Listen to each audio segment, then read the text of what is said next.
para te atualizar ainda sobre a tabela complicada do Palmeiras nas primeiras 10 rodadas do Brasileirão.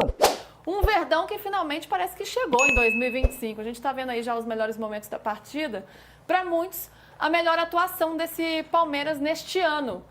Para você foi, PVC? Vamos trazer as apurações já, vamos saber como é que foi a estreia do Paulinho, o que estão pensando, o que a comissão técnica está pensando para ele, outros jogadores também. E aí, PVC, como é que foi essa Eu acho que foi, mas o Palmeiras teve boas atuações contra o próprio Corinthians, no 1-1 e no Allianz Parque, na fase de classificação do Paulista. Teve momento importante contra o São Paulo, no jogo do pênalti do Vitor Roque. O Palmeiras foi ligeiramente superior. Eu acho que foi a melhor atuação porque foi uma boa atuação que resultou em eficácia, como diz o Abel. Mas assim, o Palmeiras teve outras boas atuações no ano.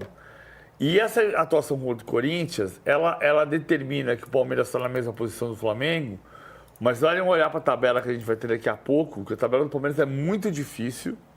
E nesta semana especificamente ela é muito complicada, enquanto, em teoria, a do Flamengo é mais simples. Ou seja, o campeonato não vai acabar no primeiro turno, mas o Palmeiras não tem chance de ter instabilidade nas próximas semanas em função dos adversários que vai enfrentar.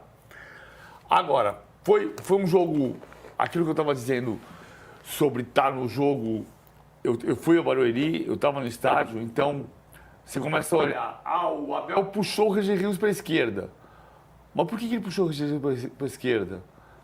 É muito importante você olhar por as razões. Porque o Zé Martínez tinha vindo para a direita do Corinthians. E ele estava colocando o Richard Rios para marcar o José Martínez como meia esquerda. Ele inverteu o Rios, por quê?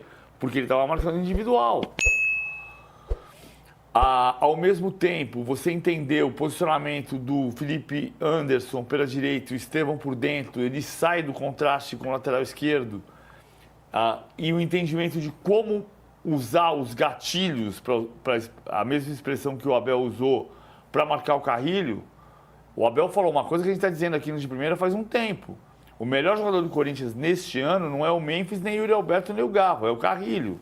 E o que ele fez? Ele conseguiu construir um cenário de marcação do Carrilho com a aproximação do Bruno Fux, com a aproximação do Richard Rios, outras horas do Martínez, para fazer a marcação do Carrilho. Quando o Carrilho mudou de posição, ele mudou a posição do Richard Rios, por causa do José Martínez, mas também pelos gatilhos de marcação para tirar o espaço do Carrilho que não conseguiu jogar. Tem um adversário.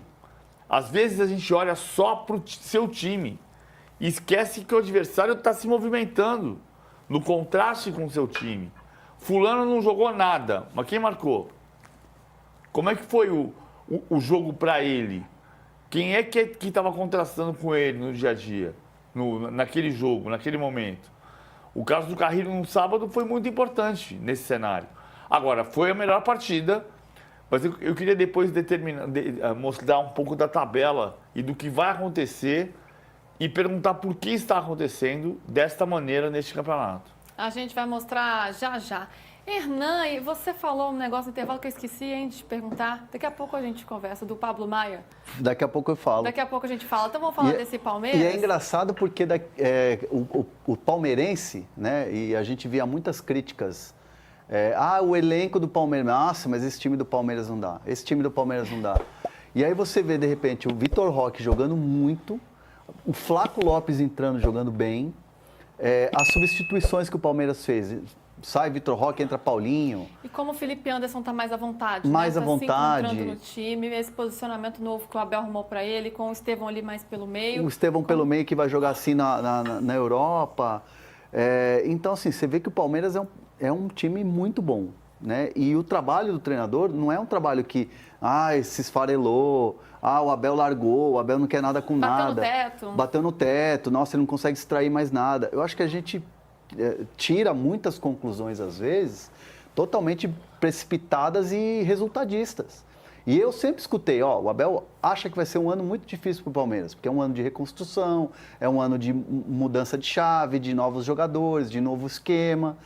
E é também um desafio para a comissão técnica. E o Abel estava muito preocupado em não achar essas alternativas. E aí acontece o que aconteceu no Paulista de perder para o maior rival, de repente você chega no primeiro jogo no Allianz Parque contra um baita de um adversário e você não consegue vencer, que é o Botafogo. Então várias coisas foram meio que tirando o sono do Abel e ainda preciso achar alternativas. E aí quando começa a encaixar, encaixa um jogo da maneira que foi nesse derby que poderia ter sido 5, 6 gols, acabou 2-0, a percepção é outra e a comissão técnica começa a trabalhar de uma maneira mais tranquila. Você sabe um jogo que mudou o planejamento do Palmeiras esse ano? Qual? O Água Santa.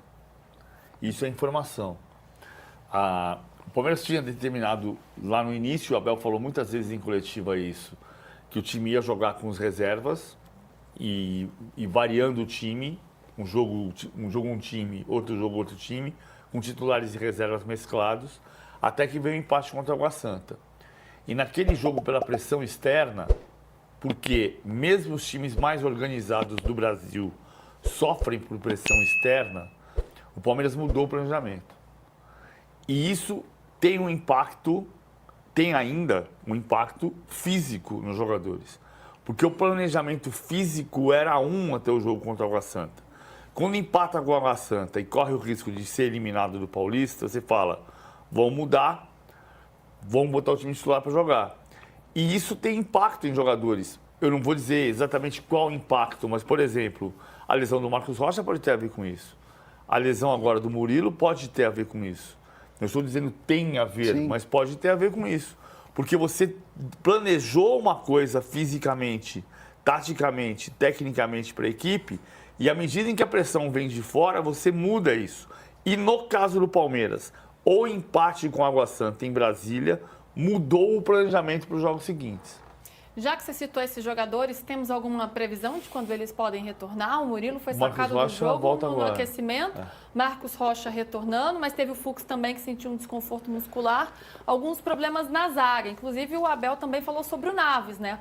Não sei se isso pode mudar o planejamento para o futuro do Naves. Pode influenciar ou o Naves Não, é mesmo... agora fechou a janela. Agora só na Agora abertura só da na janela. na janela especial do Mundial. Ficou muito... Primeiro assim, que o Murilo ainda vai passar por um período de recuperação, né? Um mês, aproximadamente. Teve uma lesão muscular e o Fux não teve lesão. Não teve lesão Fux, não foi detectada a lesão. Então é um jogador que pode estar à disposição aí até, de repente, na quarta-feira. E o Rocha pode jogar na quarta-feira. E o Rocha pode voltar na Rocha quarta-feira. voltou para o banco no sábado. Pode voltar a jogar como titular. É importante falar sobre o Naves, que a gente vinha alertando. Bater bumbo aqui, né, PVC? Bater bumbo. Ia ser uma queda de braço. E numa queda de braço, o Abel fez isso aqui, ó, pum, no sábado. Porque falou abertamente. Quer liberar, beleza. Tá livre, vai embora. Tem ele falando que Tem? Vamos Eu achei ouvir o Abel, forte. então, sobre o Naves. Olha, o Naves foi dos jogadores que mais pediu para sair e nós deixámos sair, mas a verdade é que não apareceu, a não ser agora, o Botafogo, e apareceu porque tem um jogador lesionado e nós não vamos emprestar um jogador. Se quiser, paga, há um preço e não é muito caro. Se quiserem esse jogador, pagam e a gente não tem. Eu não tenho problema nenhum em vender jogadores ao meu rival. Nenhum. Agora não vamos emprestar com a opção de compra, porque aqui no Palmeiras ninguém é idiota, não é? Sabemos aquilo que fazemos. Como eu te disse, o Naves pediu muito para sair, nós sim senhor. Houve uma outra abordagem, mas nada de concreto. Ficámos à espera que o empresário trouxesse algo de concreto.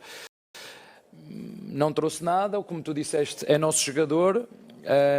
Infelizmente hoje, como tu disseste muito bem, o Murilo lesionou-se. Como tu disseste muito bem, apesar de ter pedido muito para ir embora, jogou muito no Paulistão, inclusive entrou na final, como tu sabes, portanto. A concorrência ela é forte para todos e ele faz parte do grupo. Agora não podemos aceitar negócios que não fazem sentido absolutamente nenhum. Vamos esperar até o final, até meio do ano, e ver o que é melhor para todas as partes. Mas essa é uma questão mais do departamento de futebol, não é uma questão minha. Eu já disse que gosto muito do jogador, inclusive jogou muito connosco. Tá aí o Abel, então, falando sobre a situação do Naves, bem o cenário que você apresentou. E o Abel falou, ó, não mexe aqui. E o Abel, ele tem muito claro na cabeça dele que ninguém vai jogar forçando. Tipo assim, não é, o empresário reclamou com o diretor de futebol e aí vamos dar mais chance. Não tem essa com o Abel. Com o Abel ninguém escala. Se escala no campo.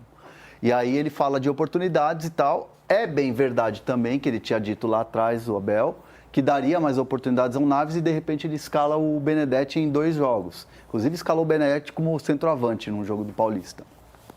Então ficou aquela sensação do jogador, poxa, aqui eu tô vendo a minha casa cair, entre aspas, né? Chegam 2 jogadores da posição. O jogador queria muito sair, só que não teve esse acordo porque o Palmeiras entendeu que era só vendendo para dar negócio. Isso que o PVC trouxe pra gente aqui na semana passada já. Só topa vendendo. Foi o que ele confirmou na fala. Isso aí. Tabela bem complicada para o Verdão nas 10 primeiras rodadas do Brasileiro. Palmeiras, que divide a liderança do campeonato com o Flamengo depois de 3 rodadas, pega 7 dos 10 times que disputaram a Libertadores desse ano nas 10 primeiras rodadas do Campeonato Nacional. Não entendeu? Eu te explico. O Palmeiras já pegou nas 3 primeiras rodadas o Botafogo e o Corinthians. O Timão disputa a Sul-Americana, mas participou da pré-Libertadores. E nas próximas 7 rodadas ainda enfrenta Internacional, Fortaleza, Bahia, São Paulo e Flamengo. Ou seja, nas 10 primeiras rodadas, somente Sport, Vasco e Red Bull Bragantino foram adversários do Palmeiras que não tiveram passagem pela Libertadores da América. Dá para dizer sim que o Palmeiras pegou uma tabela bem complicada. E até a título de comparação, importante lembrar que o Flamengo pega nessas primeiras 10 rodadas 5 adversários de Libertadores. Só para completar, importante imaginar que daqui a 2 rodadas o Palmeiras já não esteja tão próximo ou junto do Flamengo. Palmeiras e Flamengo dividem a liderança do Brasileirão com 7 pontos, só que o Palmeiras faz 2 jogos fora bem complicados, contra a Internacional e também Fortaleza, ambos como visitante, enquanto o Flamengo recebe o Juventude e joga contra o Vasco, o mando do Vasco, no Maracanã. Gostaria de deixar uma pergunta para você. Daqui a 2 rodadas, qual será a nova classificação do Brasileirão em relação a Palmeiras e Flamengo? Eles vão ter a mesma pontuação, Palmeiras na frente ou lá na frente? Já usa o espaço para comentário e deixa registrada a sua opinião, beleza? E aí, torcedor palmeirense, gostou do vídeo? Então não se esqueça de deixar o seu like, porque isso ajuda demais o nosso canal a crescer e levar as notícias do Verdão para ainda mais pessoas. Aproveite também para se inscrever no canal e ativar o sininho das notificações para não perder nenhum conteúdo sobre o Palmeiras. Aqui você fica por dentro de tudo, contratações, bastidores e as novidades do nosso time de coração. Deixe seu comentário aqui embaixo falando o que achou do vídeo e compartilhe com seus amigos palmeirenses. Vamos juntos fortalecer essa comunidade. Obrigado pela sua companhia e até o próximo Giro de Notícias do Palmeiras. Avante palestra! Forte abraço!